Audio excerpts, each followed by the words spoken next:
O ministro da Saúde, Marcelo Queiroga, assinou a portaria que estabelece o fim da emergência em saúde pública de importância nacional, instaurada em fevereiro de 2020 devido à Covid-19. No entanto, o Conselho Nacional de Saúde reafirma alerta ao Ministério da Saúde e secretarias estaduais e municipais para a manutenção de estratégias de enfrentamento e combate à Covid-19. Para falar sobre essa questão, nós conversamos agora com o Gonçalo Vecina, que é médico sanitarista e professor da Faculdade de Saúde Pública da USP. Boa noite, professor Gonçalo Vecina. Prazer falar com o senhor. Seja muito bem-vindo. Boa noite, Cosme. Boa noite, Maria Tereza. É um prazer estar com vocês aqui. Professor Gonçalo, o prazer é todo nosso, viu? E eu já quero começar falando com o senhor, para que o senhor traga, esclarecer para os nossos telespectadores da TVT e também ouvintes da Rádio Brasil Atual, esse decreto do Ministério da Saúde, assinado pelo ministro Marcelo Queiroga, sobre essa questão da pandemia de Covid-19. Professor, já é momento da gente entrar nessa questão aí de flexibilizar tudo? A pandemia já acabou? O que o senhor pode falar para a gente sobre essa questão? A pandemia não acabou. A pandemia arrefeceu, diminuiu a velocidade do aparecimento de casos novos, de mortes e de internações. Mas ela está longe de ter arrefecido. Infelizmente, o número de casos ainda é muito elevado. Para a gente pensar naquilo que chamaríamos de fase endêmica da pandemia. Nós ainda estamos numa fase epidêmica. Mais de 100 mortos por média móvel diária é muito elevado.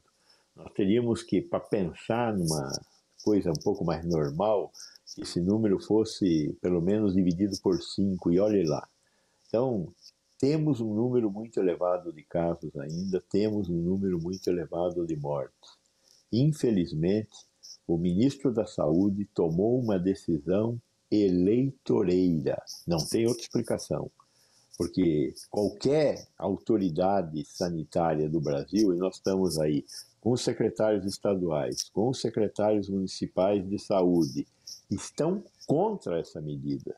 Estão contra essa medida porque a epidemia continua agraçando e levando muitas vidas. E pior do que isso, fora do Brasil, nós não sabemos o que poderá vir para o Brasil. Porque a doença está agraçando lá na China, está agraçando na Coreia, na Austrália. A chance de vir para o Brasil é muito grande, com novas variantes, inclusive, que estão circulando agora na África do Sul. A BA4 e a BA5 está circulando na África do Sul.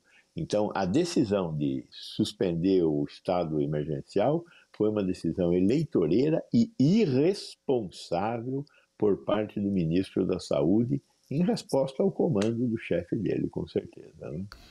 Professor, queria falar um pouco sobre cobertura vacinal. A gente teve uma campanha grande, muita gente se vacinou, mas o que a gente tem visto é uma pouca adesão da terceira e quarta doses, especialmente quarta dose que já está disponível para alguns grupos. Eu gostaria de saber se esse arrefecimento e até essas decisões políticas, na visão do senhor, impactam também naquela sensação de que, então tá tudo bem, então eu nem vou me vacinar.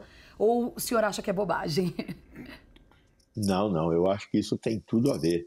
Veja, o Estado de São Paulo fez uma pesquisa no final do ano passado, correlacionando vacinação ou não vacinação à morte.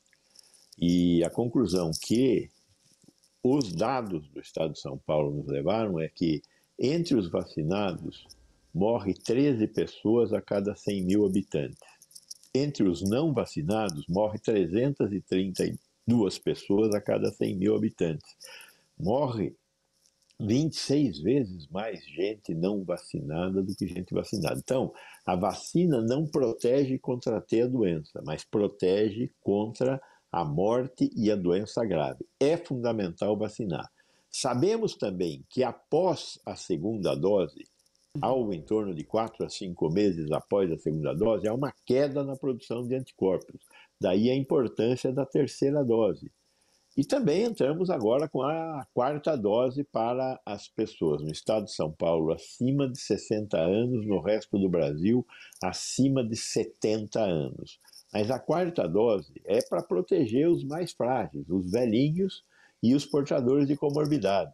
A cobertura de terceira dose está em torno de 40%, muito baixa, né? E a quarta dose começou agora ainda, então nem tem cobertura que possa ser veiculada adequadamente. Então, é muito importante que as pessoas busquem a vacinação.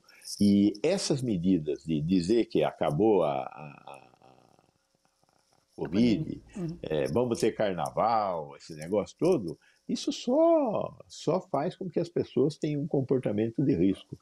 Tem que usar máscara em ambientes fechados, independente do que as autoridades estejam falando, principalmente se você quiser se proteger.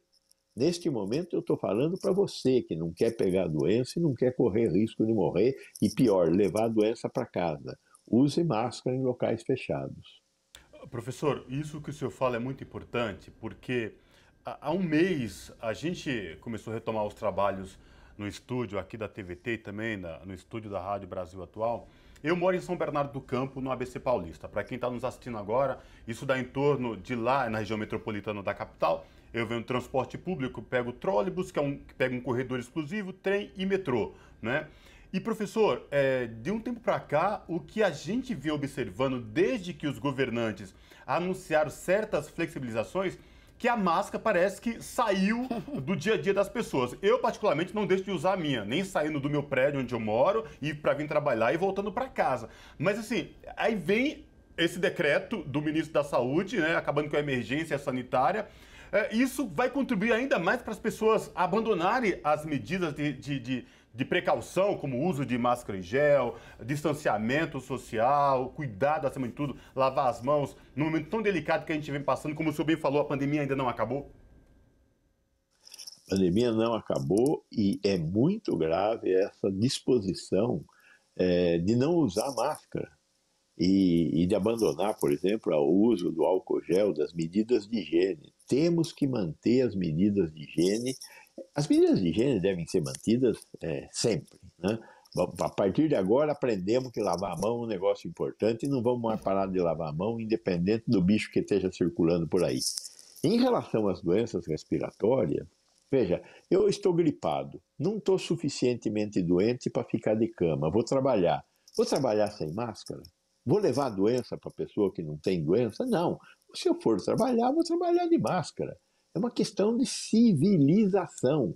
Nós temos que ser mais civilizados, como os orientais. Vão trabalhar de máscara. Para quê? Para não infectar outras pessoas que não tem nada a ver com o fato de você estar gripado.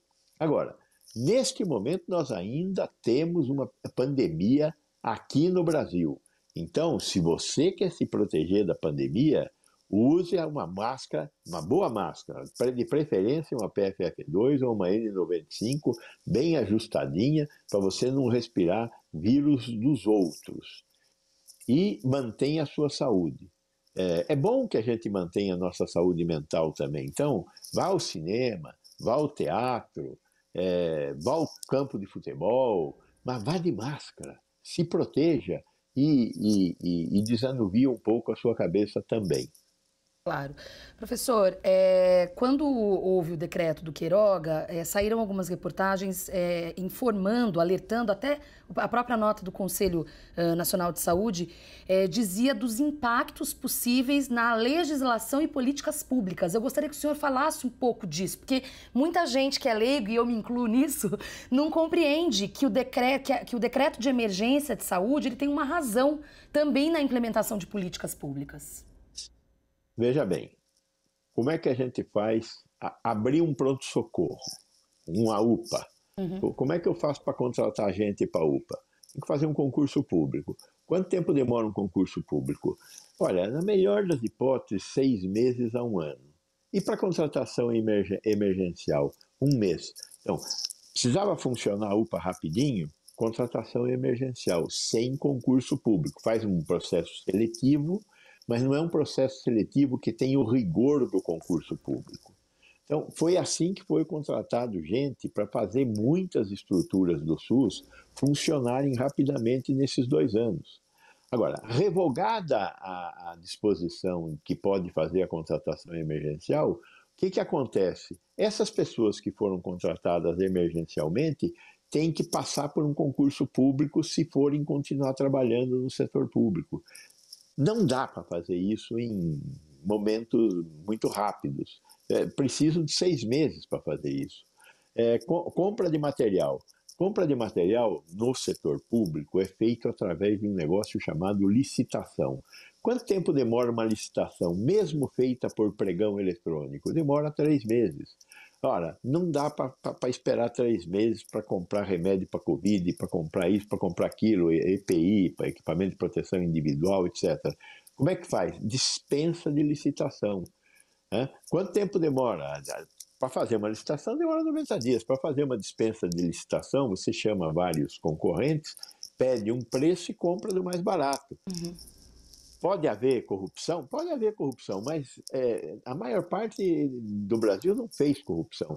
Fez compras adequadas, mais rápidas. Então, a emergência sanitária permitiu que a burocracia do Estado brasileiro fosse reduzida em função da velocidade que eu precisava ter para tomar decisões urgentes para salvar vidas. Da mesma forma, a Anvisa para fazer o registro de um medicamento demora 2, 3 anos. Para fazer o registro emergencial de um medicamento, ela demora 30, 60 dias. Foi assim que foi feito. Por que demora 30, 60 dias? Diminui as coisas? Não, não diminui. O que você deixa de fazer, por exemplo, é fixar preço. A fixação de preço na Anvisa é um negócio que demora 6 meses, que é uma briga entre a indústria e a Anvisa. Agora não tem. Para registro emergencial, como o único comprador é o Ministério da Saúde, não precisa fazer o registro de preço. Então tem muitas medidas burocráticas. No Ministério da Saúde, são mais de 170 portarias voltadas para a redução da burocracia. Todas elas caem de uma vez só quando o ministro volta atrás dessa disposição. Existem também outras questões que não estão no Ministério da Saúde, como, por exemplo, trabalho de mulher grávida.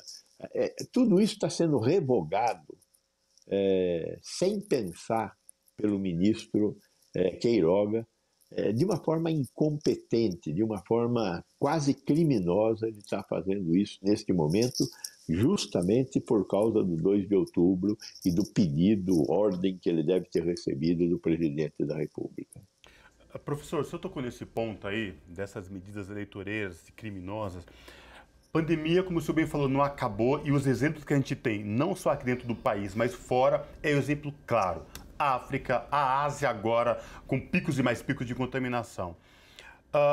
Desde o começo, os alertas e as brigas com os órgãos do governo, quando eu falo órgãos do governo, via Presidência da República, Ministério da Saúde, enfim, a sensação que dá, professor, é que estão brincando com a vida do ser humano, que as nossas vidas não valem absolutamente nada em prol de uma crença, ou sei lá se é crença ou é proposital, mas o que tudo vem acontecendo é isso, num momento tão delicado, que a gente sabe que a pandemia não acabou ainda, e vem essas medidas, como o senhor bem falou, eleitoreiras e irresponsáveis. Até quando, professor, isso vai acontecer? Sem ouvir entidades e órgãos competentes, como o Conselho Nacional de Saúde, secretarias estaduais e municipais de saúde, a Anvisa principalmente, até quando? Veja bem, a Coreia do Sul é um país de 52 milhões de habitantes. Ela tem, portanto, 1/4 da população brasileira. Nós temos 210 milhões de habitantes. Na Coreia do Sul, nesses 2 anos, morreram 23 mil pessoas. 1/4 da população brasileira, 23 mil pessoas. Multiplica por 4, 23 mil pessoas, dá um pouco menos de 100 mil mortes. Quantas pessoas morreram no Brasil? Mais de 600 mil, oficialmente. 660 mil. E ainda existe subnotificação nessa quantidade de mortes. Então, o que este governo fez? Ele assassinou 500 mil pessoas que não precisariam ter morrido. Por quê? Porque nós não tomamos as medidas que nós deveríamos ter tomado, que na Coreia, eu não quis citar o caso da China, não quis citar o caso do Vietnã, estou citando o caso da Coreia, que é uma democracia populosa, 50 milhões de habitantes. Eles conseguiram fazer isso lá. Nós não conseguimos fazer isso cá. Por quê? Porque não tivemos um governo preocupado com a vida dos brasileiros. É vida nossa que foi jogada na lata do lixo. Esta é uma coisa importante. Nós temos que recuperar isso. Dia 2 de outubro, está aí. Eu não vejo outra saída. Para a gente sair desse estado de emergência que nós estamos, nós temos que conseguir ter melhores governantes. E, para isso, devemos escolhê-los melhor. Este é o desafio que fica para a construção da democracia brasileira. Muito bom. Professor, e para a gente encerrar, acho importante, o senhor mencionou em algum momento as novas variantes que já estão circulando em alguns outros locais. A gente sempre se pergunta, né? Até quando novas variantes do vírus vão acontecer? Existe uma previsibilidade nesse sentido? E mais, o quanto a cobertura vacinal, que também já foi tema aqui da nossa conversa, pode ajudar na contenção dessas novas variantes? Veja bem, o vírus é composto de 30 mil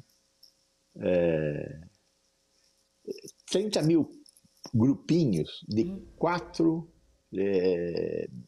letras que se misturam. A probabilidade de ocorrer erros quando você tem uma multiplicação de 4 a 30 mil é um número imenso de possibilidades de ter variações. Não tem muita saída. Agora, então, já tivemos todas as variações possíveis? Não, não tivemos. Temos muitas variações ainda pela frente.